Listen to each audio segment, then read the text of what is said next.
Hello and welcome. This is Japan, and we just had King and Queen of the Ring yesterday. I'm trying to get on this as fast as possible to put up my match ratings. Uh, Overall, it was a little bit of a rough one. I don't know if that bodes well for what I'm about to rank, but I feel like it definitely felt like one of those premium live events that's like in between two good ones. Sometimes it happens. It just builds up story. I mean, there's nothing wrong with it. But overall, compared to Backlash, I think it was definitely way less. And so yeah, we'll just jump into it. I had this perfectly in what order of things were, and then it just immediately was like, no, no, thank you. All right, let's go back. Oh, so the match that they added at the last second, Candice LeRae and Indy Hartwell versus Jade Cargill and Bianca Belair for the titles. It pretty much felt like a match they just added on to the last second. It felt like Indy and Candice is kind of just like that because like that's the same how they got onto the Royal Rumble. It was just kind of last minute.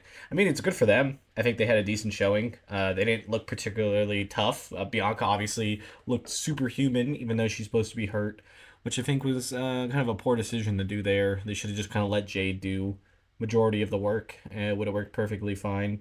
Match it was mid. I mean, it's their first title defense, so hopefully there's more to come. They just look superhuman, so it never looks like they're gonna have an opportunity. Like that was probably their best opportunity if like Bianca's hurt that they ever were gonna lose to that until they decide to turn on each other.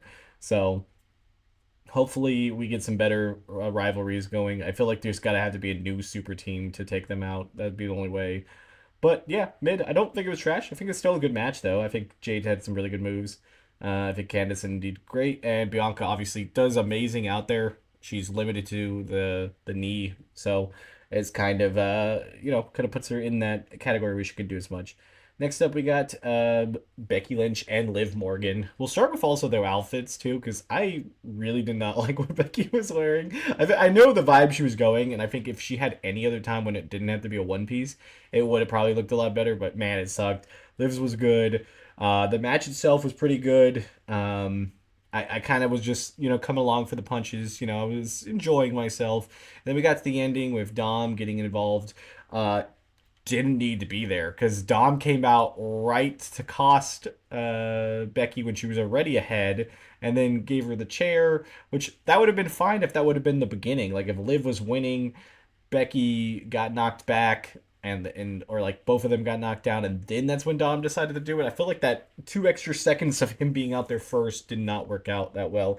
Like I said, this pay-per-view or premium live event is overall good, but I think it's setting up for better stories for better premium live events down the line. And that's fine. There's nothing wrong with that because you think about it, these matches were still better than like stuff that they've had in previous years. So I think the match overall, because of the ending, I'm gonna put it in mid. I would have probably put it in good until it got to that ending part. I think that really just kind of messed it up for me. I just felt like they could have done a better way to get the same point across than what they did. Didn't work out. No big deal. Still okay match. Congratulations to Liv. I do think that was the right decision to give it to Liv there, especially with who they decided with the King and Queen of the Ring later on.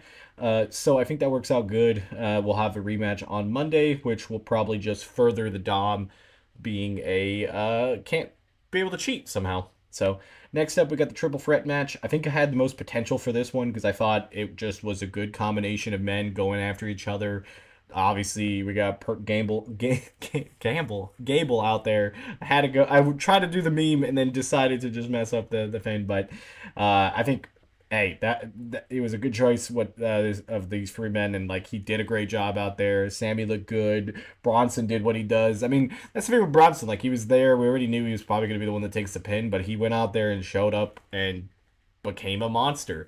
Now the ending kind of fell apart again. We had Otis, would he help? Would he not help? And then he accidentally took out Chad. Didn't really care too much about that part. I mean, it was just kind of one of those things. Like the clothesline and everything just felt like he should have been able to know, but whatever. It's not that big of a deal. I think overall it was a pretty good match.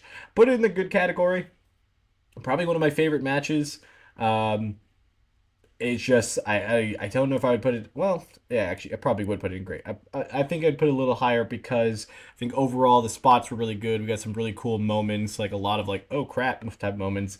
But overall, didn't go into that amazing category because the ending kind of fell flat and it just kind of was over. You know, a lot of these matches are just oh ends done. Then we got Lyra versus Nia Jax, and Lyra being in this match was already an amazing thing. So like, just hats off to Lyra. This is like a great way to have her opening year. It's probably one of the best women's starts that we've had right off the bat from NXT in a while. Like, bam, look at what she's doing, and already in this finals and stuff. And hopefully they build up to her maybe getting another match at Clash of the Clans or something like that. Why do I keep saying Clash of the Clans? That's this stupid mobile game. Clash of the Castle next month. So overall, the match I thought was pretty good. We knew that there would be some limitations because Naya's like big monster type, and then Lyra is like just kind of like a technical wrestler, kind of like Becky Lynch. And the thing that I was telling when me and my friends were watching, and this might just be me, and there's no shade put to it, but why does Lyra look so different with her hair? Like she has like that Clark Kent vibe thing because like she puts her hair up, she looks like one person. She's doing the whole bird thing. Cool. And then they show her like in vignettes or on the sideline, she has her hair down, and I'm like, who is that?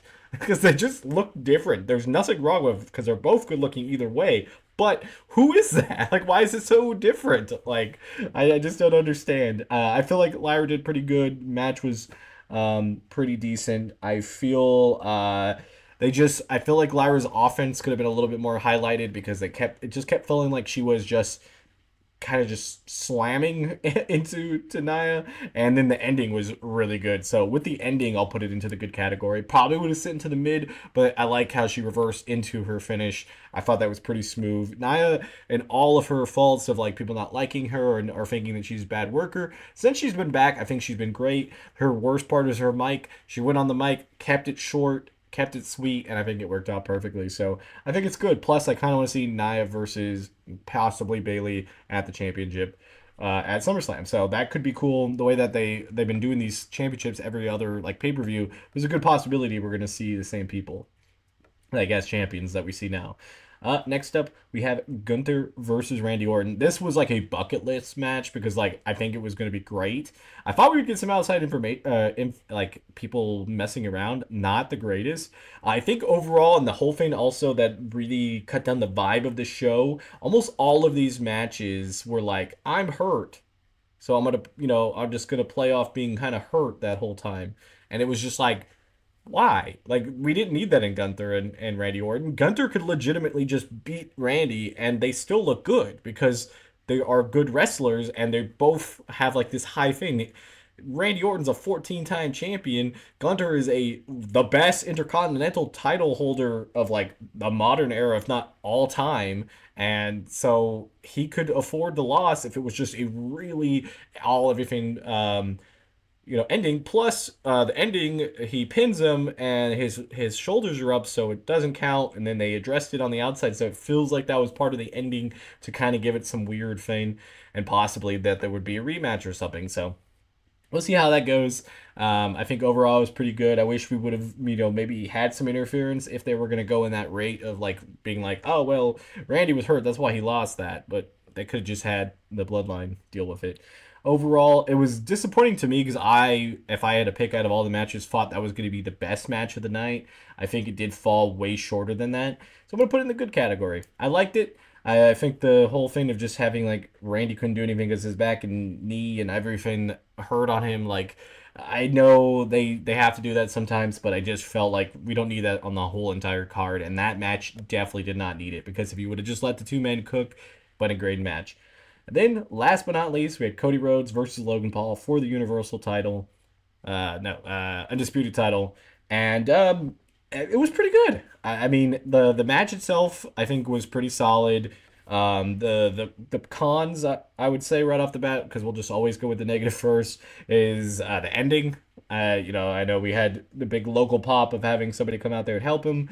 Didn't really need that. We didn't really need a lot of the outside of interference. The brass knuckle thing was fine because that was kind of like the whole gimmick of going into it.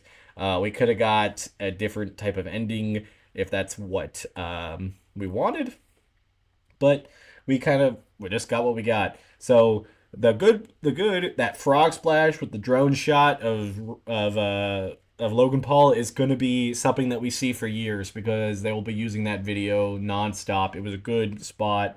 A lot of the moves were good. I think Logan did really good. Obviously, Cody looked really strong out there. I personally think it was probably one of my favorite. Like they had the most best spots of all the matches. I still think Sammy, Gable and Bronson Reed had the best match, but I feel like it was a very close second was Cody and Logan. It was a good title defense. I think it's a good thing to solidify Cody Rhodes being that. We just need somebody else. We need a big bad guy. We thought maybe we were gonna get the Wyatts coming out there to do something to, prolong or like get their story out there, but we didn't. So we're going to be kind of lost here, and we're going to put this into great. I think that was a pretty decent show altogether. I thought the show was good. I definitely think Backlash, like if we start the year off as Backlash being the first show and this is only the second one, I think Backlash was obviously better, but I feel like this was still a pretty good second because we got a lot of good stories coming. Obviously, some future SummerSlam stories. We got Liv and Becky going back and forth. That'll probably settle here on Raw, and then maybe have somebody enter into Liv's spot of like who rivalry she's gonna have, and then obviously Gunter winning will have now a shot that he will be going after Damian, which Damian has to go against Drew. So there could be some different things going on there. So we got a lot of stuff. I think Lyra had a great showing. She definitely gets the gold star out of all of here because everybody who was in here is good, and she's the newest person other than like Jade Cargill, and I think she just showed up exactly what she has to offer. And I think if they give her some time, I think she's going to be great.